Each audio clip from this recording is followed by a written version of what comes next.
একজন দক্ষ শ্রমিক হিসাবে সে প্রমোশন পেয়েছে, এই প্রমোশনটাকে মেনে নিতে পারে নাই।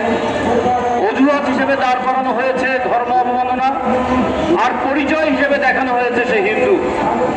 ফলে একজন মানুষকে হত্যা করা এই দেশে কত সহজ। ধর্ম অবমাননার কথা তুলে যে কোনো মানুষকে হত্যা করার, যে কোনো মানুষকে পুড়িয়ে মারার এই যে সংস্কৃতি তৈরি হলো, এর আগে আমরা দেখেছিলাম কবর থেকে লাশ তুলে পুড়িয়ে মারা, পুড়িয়ে ফেলার ঘটনা, সেই ঘটনার বিচার হয় নাই।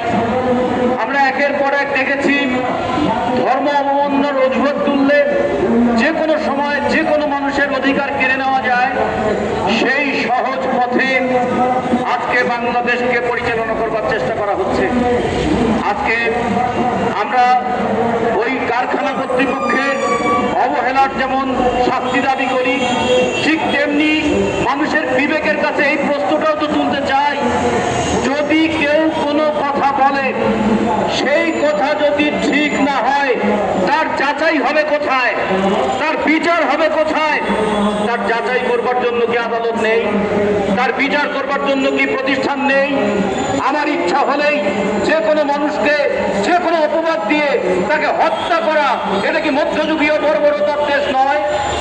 একসময় আমরা শুনেছিলাম ব্রুনোকে হত্যা করা হয়েছিল, আমরা এখনো অবিশ্বাস করি সেটাকে। এই ধরনের নৃশংসতা হতে পারে, একজন মানুষকে পুড়িয়ে হত্যা করা হতে পারে, কিন্তু বাংলাদেশ এখন সেই নৃশংসতা দেখাচ্ছে। আমরা শ্রমিকদের পক্ষ থেকে বলতে চাই, আমরা শ্রমিকরা সবসময় স্লোগান তুলেছিলাম দুনিয়ার মজদুর এক হও। সেইখানে কোনো ধর্ম ছিল না, সেইখানে কোনো জাত ছিল না, সেইখানে ছিল শ্রমিকের অধিকারের প্রশ্ন।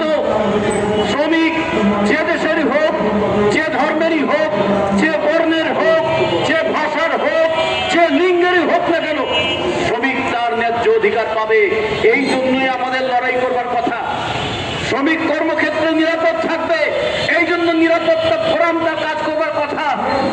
এখন আমরা শ্রমিকদের নিরাপত্তা শুধুমাত্র কর্মক্ষেত্রে নয়, জীবনের ক্ষেত্রেও এবং ধর্মক্ষেত্রেও আমরা তাদের কোনো নিরাপত্তা দেখতে পাচ্ছি না। ফলে এর প্রতিবাদ করাটা একটা নৈতিক দায়িত্বের অংশ। আমরা মনে করি যে এই দায় পুলিশ প্রশাসন যেমন এড়াতে পারে না, এই দায় কারখানা কর্তৃপক্ষ এড়াতে পারে না, এই দায় আমাদের দেশের সভ্য মানুষ বলে আমরা যারা নিজেদেরকে দাবি করি আমরাও এড়াতে পারি না। যখন শত শত মানুষের সামনে একজন অসহায় মানুষকে গাছে ঝুলিয়ে পুড়িয়ে মারা হচ্ছে, তার শরীরটা যখন জীবন্ত, মানুষটা যখন কুকড়ে যাচ্ছে আগুনে পুড়ে, সেই সময় মানুষের মনের মধ্যে কি বিবেক জেগে ওঠে নাই? এই বিবেকটাকে কে ধ্বংস করছে? এই বিবেক বোধ কেমন করে ধ্বংস হয় তার কারণটা অনুসন্ধান করা দরকার।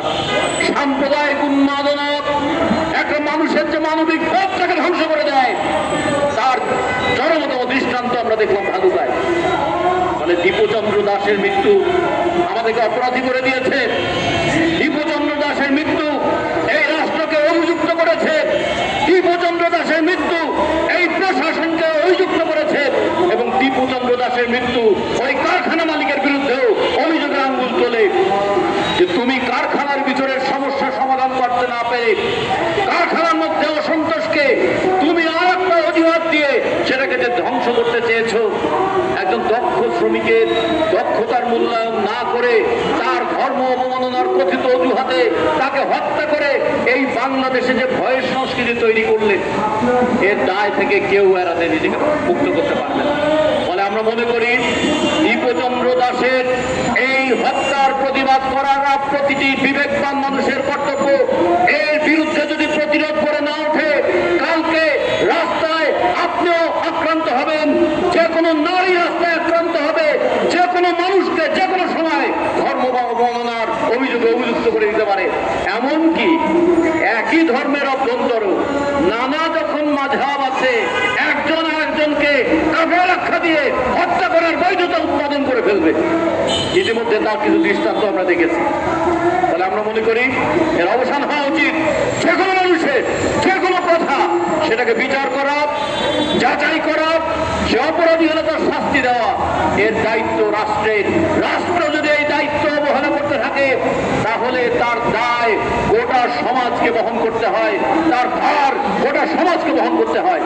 ফলে দীপু দাসের মৃত্যুর এই বেদনার ভার আমাদের উপরে যেমন আছে, ঠিক তেমনি এই বেদনার বিরুদ্ধে প্রতিরোধ করে তুলবার দায়িত্ব আমাদের আছে। সেই দায়িত্বের অংশ হিসেবে আজকে আমরা এখানে দাঁড়িয়েছি। আমাদের এই লড়াইটা চলবে।